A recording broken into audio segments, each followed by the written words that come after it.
জোরে বলো তো। নুডলস।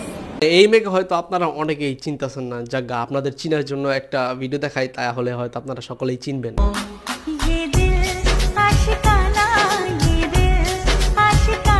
মানেন আর না মানেন, এই দুজন ব্যক্তি কিন্তু একজনই। হ্যাঁ, আসলে এটা হয়তো মেকআপের কারিশমা নাইলে ফিল্টারের কারিশমা, যে কোনো একটা।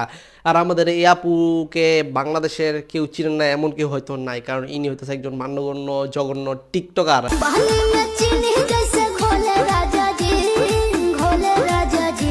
সে এক সময় চিকন ছিল, কিন্তু হঠাৎ মোটা হয়ে যাওয়ার কারণে তার ফ্যান ফলোয়ার সবাই হেটার্স সবাই তাকে কমেন্ট করে যে গরুর ট্যাবলেট খেয়ে মোটা হয়েছে।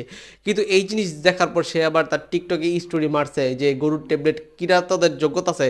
কিন্তু আমি আসলে বুঝতেছি না গরুর ট্যাবলেটটা কিনবো কেনা, কারণ মানুষের তো আর খাইয়া দেয় কাম নাই এরকম গরুর ট্যাবলেট খাইয়া ফুলবো। এগুলো তো সাধারণ পাবলিক মাগনা দিলেও মানুষ কিনতো না। আপনিই কিনছেন, আপনি খান, আপনি মোটা হন। আজকে আমি আপনাদেরকে এমন একটা কম্বো দেখাবো যেটা দিয়ে আপনি আপনার ফেস থেকে ফুল বডি পর্যন্ত হোয়াইটেনিং করতে পারবেন। এতদিন দেখলাম গরুর ট্যাবলেটের প্রমোশন করতেছে, এখন দেখি আমাদের মামুনি সুন্দর হওয়ার ক্রিমের প্রমোশন করতেছে, কিন্তু নিজেই এখনো সুন্দর হইতে পারলো না।